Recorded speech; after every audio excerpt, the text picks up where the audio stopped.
Pengakuan porter bandara yang bobol koper Dewi Persik, sebut sudah sering pak, saya saja yang ketahuan di dalam masih banyak. RS, porter yang membobol koper milik artis sekaligus penyanyi dangdut Dewi Persik mengaku sudah sering melakukan aksinya.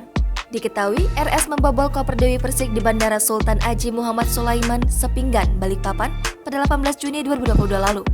Saat itu, Dewi Persik menghadiri undangan manggung di salah satu acara partai politik di Balikpapan pada Sabtu 18 Juni lalu. Usai konser, Dewi Persik pulang ke Jakarta menggunakan maskapai Batik Air. Sementara timnya menggunakan Lion Air dari Bandara Sultan Haji Muhammad Sulaiman Sepinggan, Balikpapan menuju Bandara Soekarno-Hatta, Jakarta. Sementara koper baru ketahuan dibobol saat Dewi Persik sampai di rumahnya. Atas kejadian itu, Dewi Persik mengalami kerugian hingga 100 juta rupiah. Kepada polisi, RS mengaku melakukan aksinya dari seniornya di tempatnya bekerja sebagai porter salah satu maskapai di bandara. Kata RS, barang hasil curian dilakukan di bandara akan dibagi rata kepada teman-temannya yang lain. Diduga, tindak kejahatan ini juga diketahui oleh oknum-oknum lain.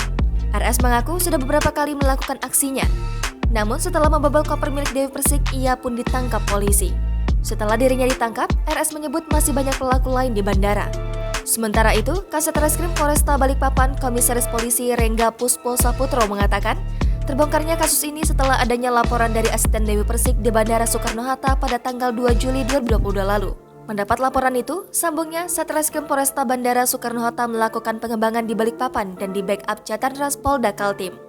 Setelah melakukan penyelidikan dan penyidikan serta keterangan saksi, polisi akhirnya menangkap pelaku berinisial RS pada Minggu 3 Juli lalu.